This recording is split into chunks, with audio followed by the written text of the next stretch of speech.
नमस्कार मंडळी, स्वागत आहे तुमचं माझ्या आजच्या नवीन पॉडकास्टमध्ये. आजचा आपला विषय आहे युरोपियन मातोश्री टोमल. पण पॉडकास्ट सुरू करण्यापूर्वी जर तुम्ही माझ्या चॅनलवर नवीन असाल तर माझ्या चॅनलला सबस्क्राईब करून घ्या. सोबतच शेजारी असलेल्या बेल आयकनला प्रेस करा सो दॅट कोणतीच अपडेट तुम्ही मिस करणार नाही. तर मग वाट कसली बघताय, चला सुरू करूया आजच्या आपल्या पॉडकास्टला. मंडळी, तुम्हाला सगळ्यांना तर माहितीच आहे की या टोमल मॅडम काही दिवसांअगोदर भारतात आल्या होत्या. तसं तर त्या कधीच परत गेल्या आहेत, पण अजूनपर्यंत त्यांची इंडिया सिरीज सुरू आहे. ह्या मॅडमचा ना त्या ससुल्यासारखा आहे. तो कसा एकाच दिवशी 3-4 व्हिडिओ रेकॉर्ड करून ठेवतो, तसंच या मॅडम पण एकाच दिवशी 5-6 व्हिडिओ शूट करून ठेवतात आणि रोज एक करून व्हिडिओ अपलोड करतात.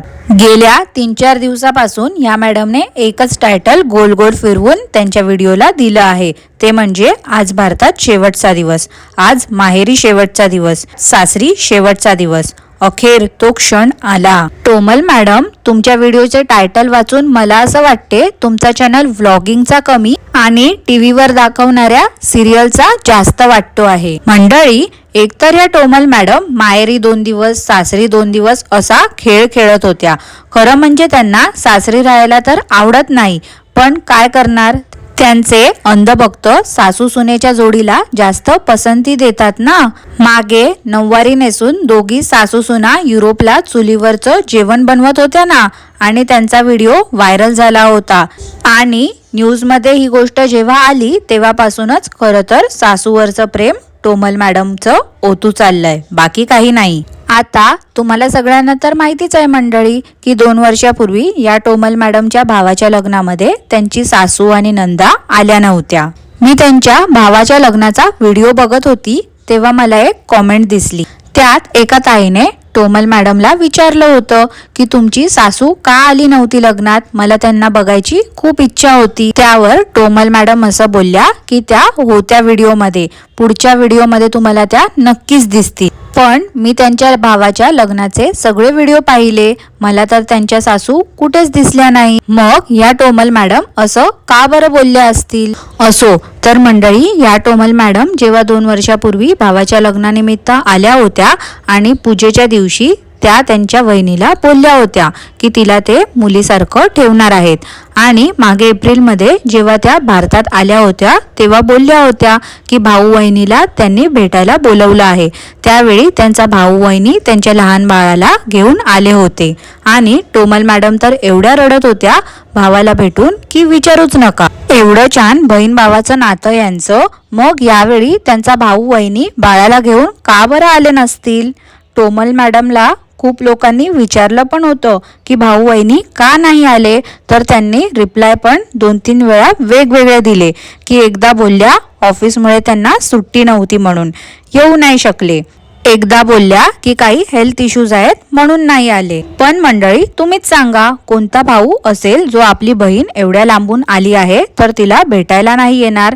चला, तो ऑफिसला असतो, पण ह्या टोमल मॅडम तर भेटायला जाऊच शकत होत्या ना. असं पण नाही की तो बाहेरगावी जॉबला आहे. 3-4 तासावरच मुंबईमध्ये एका छोट्याशा घरात ते तिघं राहत आहे. टोमल मॅडम एवढं सासर माहेर जा ये करत होत्या, एक दिवस तर भावाला भेटायला जाऊच शकत होत्या. आणि मला एक गोष्ट समजत नाही, असं कोणतं यांचा भाऊ काम करतोय की त्याला संडेला पण सुट्टी नसते. चला, काही लोक BPO मध्ये काम करतात, त्यांना वीकमध्ये कधीही वीक ऑफ असतो, मग एक सुट्टी तर असतेच ना. बहिणीसाठी एवढं तर कोणीही करूच शकत होतं. कितीतरी महिलांचे भाऊ लांब लांब राहतात, पण रक्षाबंधन भाऊबीजला कसंही मॅनेज करून भेटायला येतातच. मुंबईमध्येच मध्ये राहून पण भेटू नाही शकले का. आणि जर काही हेल्थ इश्यूज होतेच तर मग या टोमल मॅडमचं कर्तव्य नव्हतं का त्यांच्या भाऊ आणि वहिनीला भेटायला जायचं. अजून एक गोष्ट मंडळी, या टोमल मॅडमचा भाचा तर अजून खूप लहान आहे. मग जर त्यांचा भाऊ आणि वहिनी दोघंही जॉबला जातात, मग त्या लहान बाळाला कोण सांभाळत असेल. जर त्यांची वहिनी जॉबला जात असती तर त्या लहान बाळाला टोमल मॅडमच्या आईकडे सांभाळायला त्यांनी ठेवलंच असतं. पण तसंही काही आपल्याला व्हिडिओमध्ये दिसलं नाही. म्हणजेच या टोमल मॅडमची वहिनी जॉब करत नसावी सध्या. मग निदान ती तरी बाळाला घेऊन भेटायला येऊच शकत होती. आणि तसं पण हे लोक विमान पकडण्यासाठी म्हणून मुंबईला आलेच होते. मग निदान एअरपोर्टवर तर भाऊ येऊच शकत होता. असो, भाऊ वहिनी नाही आले, चला ठीक आहे. नंदा का नाही आल्या पण यांच्या भेटायला? गेल्या वेळी तर किती धूमधडाक्यात स्वागत केलं होतं. काय ते रील्स शूट केल्या होत्या तिघींनी. आणि या टोमल मॅडमची धाकटी नंतर मेकअपच्या ऑर्डर घेते. मग हळदी कुंकूचं जे फोटोशूट या टोमल मॅडमने केलं होतं त्याचा मेकअप धाकट्या नंदेकडूनच का करून घेतला नाही बरं? मंडळी, या टोमल मॅडम जेव्हा भारतात येतात तेव्हा या घरच्यांसाठी चॉकलेट्स व्यतिरिक्त काही घेऊन येतात की नाही? जेव्हा या भारतात ना परत जात असतात तेव्हा तर काय काय घेऊन जात असतात? नॉर्मली आपण जेव्हा गावी जातो तर काय काय घेऊन जातो सोबत गावच्या मंडळींना, पण या कधी काय आणतात असं मला तरी वाटत नाही आहे. भारतामध्ये परत येण्या अगोदर यांनी एक व्हिडिओ तर बनवला होता की घरच्यांसाठी काही गिफ्ट आणले आहे आणि गिफ्ट पॅक केलेलं असं पण बोलत तर होत्या, पण कधी दाखवलेही नाही गिफ्ट काय घेऊन येतात ते. नाही म्हणजे बाकी सगळं रुटीन पासून सगळंच रेकॉर्ड करतात ना, मग गिफ्ट दाखवायला काय हरकत असेल? आता मंडळी, तुम्हाला सगळ्यांना तर माहितीच आहे ना की या टोमल मॅडम 6 महिन्यातून एकदा तरी साडी किंवा नऊवारी नेसून आपल्या संस्कृती जपण्याचा शो ऑफ करत असतात. मग भारतात आल्यावर त्या वेस्टर्न आउटफिट का बरं घालत होत्या? आणि कपाळावर तर साधी टिकली पण लावली नव्हती त्यांनी. अजून एक गोष्ट मंडळी, या टोमल मॅडम तर सारख्या बोलत असतात की आताच मी नुकतं आवरलं आहे, मुलींचं पण आवरलं. पण कधी यांचे केस तुम्ही नीट बघितले आहेत का? नेहमी अस्ताव्यस्तच असतात. मंडळी, 2-3 दिवसा अगोदर मी जेव्हा टोमल मॅडमवर पॉडकास्ट केलं होतं तेव्हा मला एक कॉमेंट आली होती, त्याबद्दल मी तुम्हाला सांगते. तर त्या काकूंनी अशी कॉमेंट केली होती की टोमल मॅडम एक साधी भोळी भारतीय मुलगी आहे. काकू, मुलगी? 2 मुलींची आई म्हणजे मुलगी असते हे मला परवाच समजलं हो. त्यानंतर काकू असंही बोलल्या की बनोज आणि टोमल खूप मेहनत करून परदेशात स्थायिक झाले आहेत.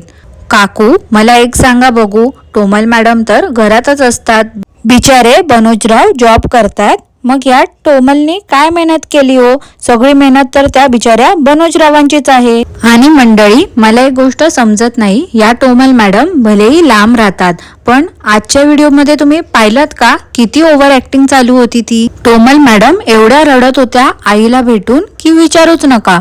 आणि हेच जेव्हा बनोजराव त्यांच्या आईला भेटून रडत होते तेव्हा या त्यांना रडू नको रडू नको असं सांगत होत्या. आता त्याच व्हिडिओच्या खाली मला एक कॉमेंट दिसली होती, ती मी तुम्हाला सांगते. एक ताई होत्या, त्यांनी टोमल मॅडमला सहजच एक प्रश्न केला होता. त्या ताई असं बोलल्या की बनोजच्या आईचं सर्वात जास्त वाईट वाटतं, एकुलता एक मुलगा इतक्या लांब, अंतःकरणाचे तुकडे होत असतील. टोमल निरोप घेताना सगळ्यांनाच रडायला येणार, तू कशाला रडू नको म्हणते सारखी? मन मोकळं होणं गरजेचं असतं, मनावर प्रेशर येतं, मनसोक्त रडल्यावर ते आपोआप शांत होऊन निरोप देतील. तुझा नियम तुझ्यासाठी ठेव, इतरांवर दबाव नको आणू. आता मंडळी, तुम्हीच सांगा, त्या ताईंनी काही चुकीचा सल्ला दिला होता का? पण सध्या या टोमल मॅडम कसल्या एवढ्या गुरमीत असतात देव जाणो, त्यांनी त्या ताईंना उलट उत्तर दिलं.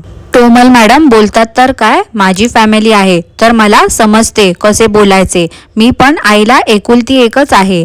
आपण नेहमी मुलाचीच बाजू बघतो, मग मुलीचं काहीच नाही का? आपण या विचारातून कधीच बाहेर येणार नाही. We need to grow up. Please मला तुम्ही रूल्स नका शिकवू. I know what I am doing and what is good for my family. Now people will जज me again from this comment. The comment is harsh, so it needs harsh reply. Hope everyone will understand this. मंडळी, आता तुम्हीच सांगा, मुलगी लग्न होऊन सासरी जाते तेव्हा तिच्या आईच्या मनाची आधीपासूनच तयारी झालेली असते. आणि मुलाच्या बाबतीत बोलायचं झालं तर सासरच्या मंडळींना सून नातवंडे आपल्या घरी येतील हेच त्यांच्या मनामध्ये असते. आणि तसंही या टोमल मॅडमला 3 भाऊ आहेत, पण बनोजरावांच्या आईला तर तो एकुलताच मुलगा आहे.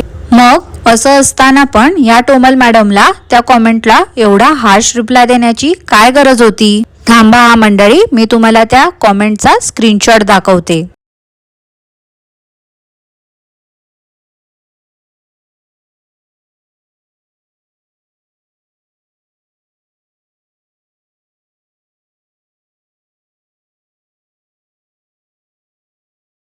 पाहिलत ना मंडळी, एका साध्याशा कॉमेंटला या टोमल मॅडमने किती रूडली रिप्लाय दिला आहे. तो सबस्क्रायबरच्या जीवावरती एवढे मोठे होतात हे लोक आणि त्याच सबस्क्रायबरला अशी उलट उत्तरं देतात.